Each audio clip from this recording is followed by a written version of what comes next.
Well, thank everybody for being here for this very important bill signing ceremony. I want to start out by thanking Lieutenant Governor Dan Patrick and Speaker Dustin Burrows for their leadership in general about everything they're doing in their respective chambers, but also in particular what they have done to marshal the forces in each chamber to make sure that we are putting in the forefront of legislation the shaping, formation, and recalibration of government in the state of Texas by making it more responsible, more responsive, less costly, and more efficient by passing the law that I'm about to sign. Also, I want to thank Senator Phil King and Representative Capric Leon for their leadership in their respective chambers to work in their chambers to get this passed out so quickly and get it to my desk. And I want to thank Jeff Burdett for being here, the director of the National Federation of Independent Business. He was one of several people in the community representing small businesses in this state that care so much about regulations and having to navigate the regulatory environment. He and Glenn Hammer, the president and CEO of the Texas Association of Business, were heavily engaged and involved, as well as so many other people in our state. CEOs are the people who make business decisions for the company for which they are a CEO. CEOs have such respect for Texas that nationally they have ranked Texas the best state for doing business for 20 years in a row.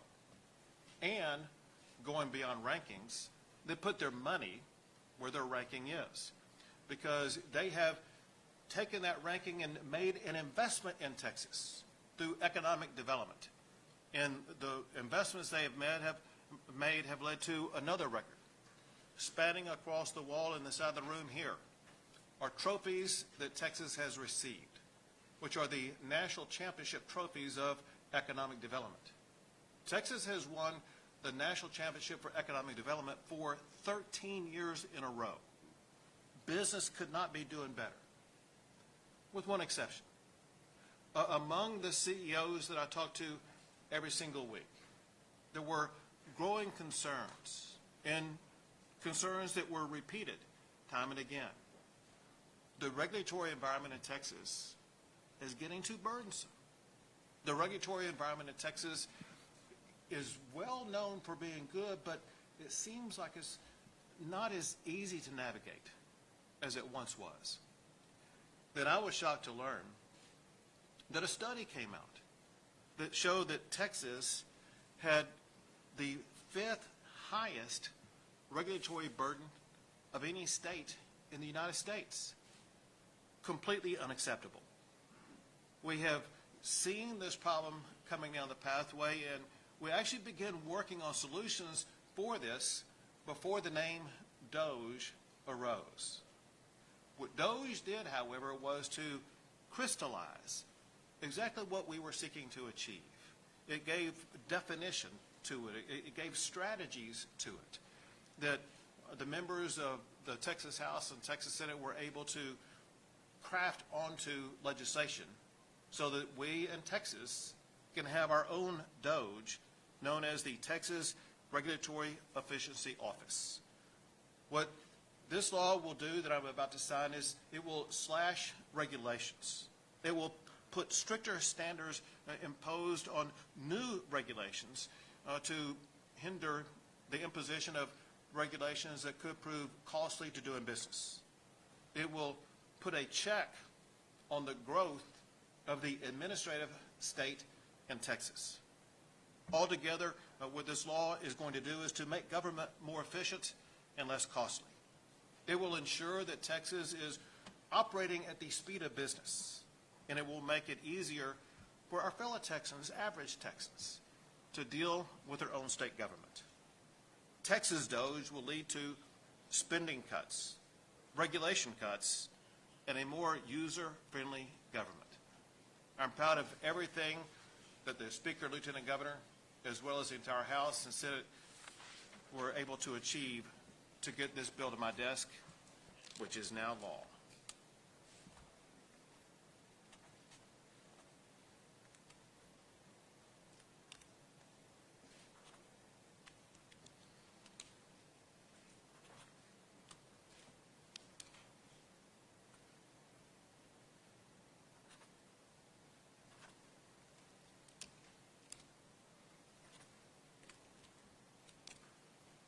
science to this.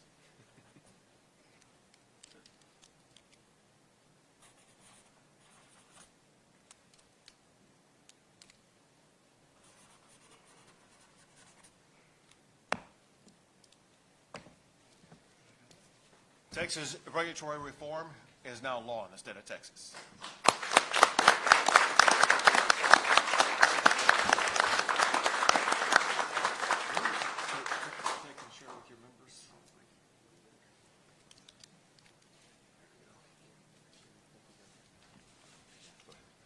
Thank you, Governor. I believe this is one of the earliest bill signings we've had in our 10 years working together. And thank you, Mr. Speaker, for making that happen and getting the bill across the line. Senate Bill 14 by Phil King, and he did all the work on this. I'd call it DOGE Texas style. It is the bill to focus on what ends up when you make government more efficient is saving taxpayers money. That's really the goal. We want to reduce regulations, as the governor said. We want to have a clear review of all of our agencies, where we can trim, and how we can save businesses money, how we can save taxpayers money, so that they will continue to come here and create jobs and add to our economic viability and competitiveness, which we do. So I think it's really interesting. DOGE, Texas style. We're serious about it, and one of the things I like about the bill is it has a portal so that anyone watching right now, any citizen can go on and see the same thing that he will see, that I and the Speaker will see, or any legislator, in simple, plain language. In Texas, we like to keep things simple. So Texas DOGE will make us more transparent than ever to every citizen, cut all the red tape, or most of the red tape, make us as efficient as possible, attracting more businesses, creating more jobs, and saving taxpayer money.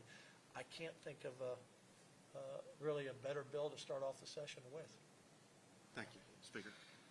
You know, I think it's very exciting that this is the first bill signing we've had this session.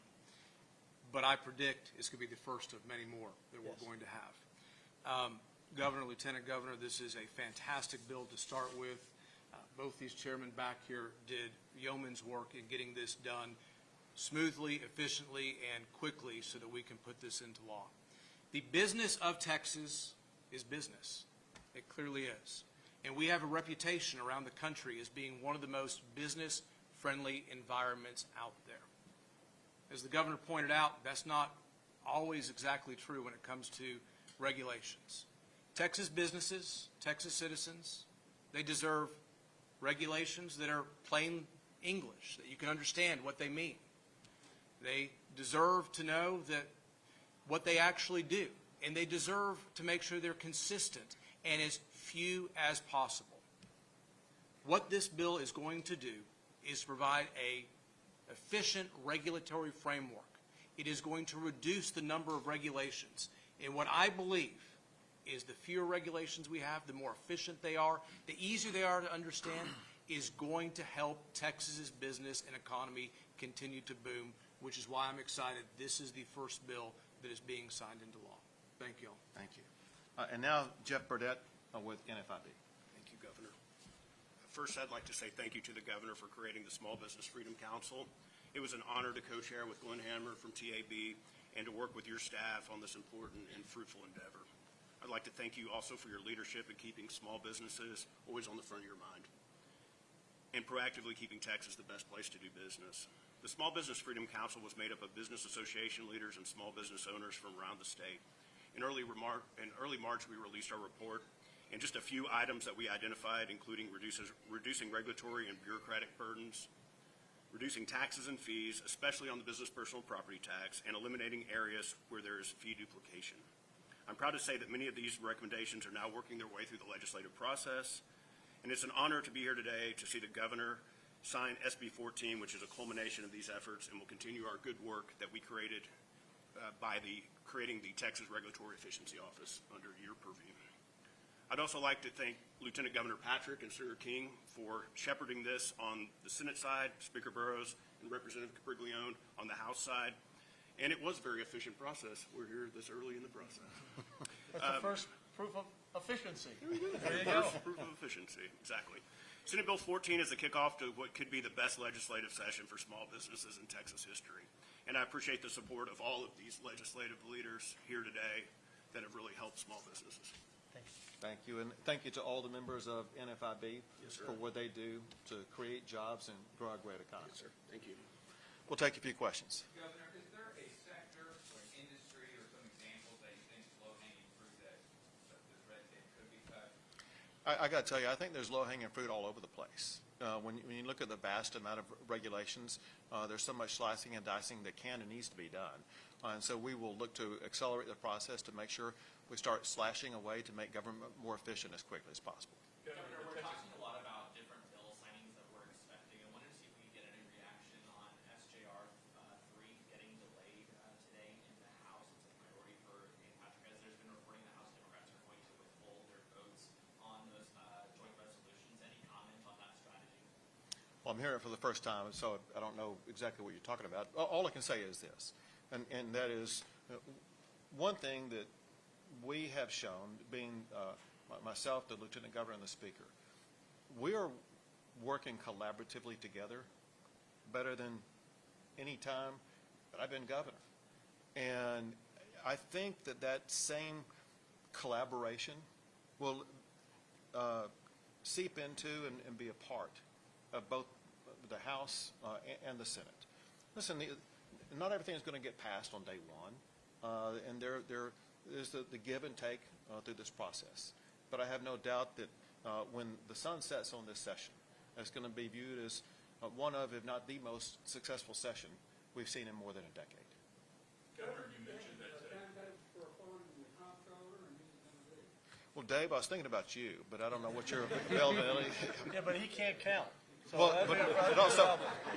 that for one, but I was thinking about him until here we are at a press conference and his phone goes off, and so you're all off the table.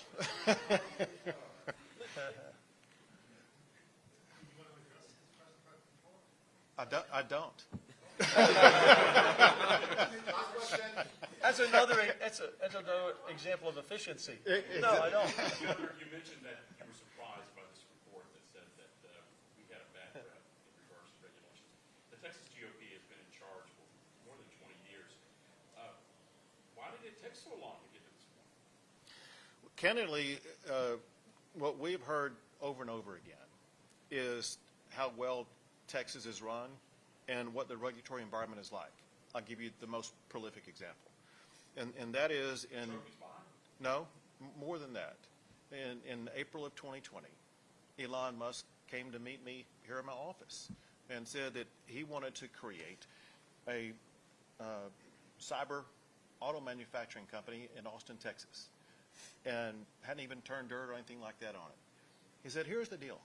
I got to do that in 18 months. I asked him, have you ever built a house? But we worked it out, and we were able to ensure that we could move the regulations at the speed of business. And he was actually able to build that cyber factory from turning dirt to rolling vehicles off of it in less than 18 months. Since then, Elon has moved all of his businesses to Texas because he says the business environment in Texas is superior to where it is elsewhere. And people like Elon and so many CEOs that I talk to are very pleased with the environment on a comparative basis. But Rudy, one thing we constantly work to do, one reason why we are repeatedly ranked #1 is because we perpetually seek to find ways to improve. And this regulatory environment reform is one way that we can improve to ensure that Texas is moving even faster, and in the future, there'll be even more trophies behind your back, ranking Texas as the national champion for economic development. Thanks, everyone.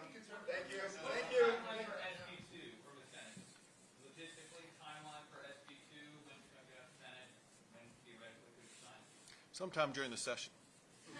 Thank you. Thank you.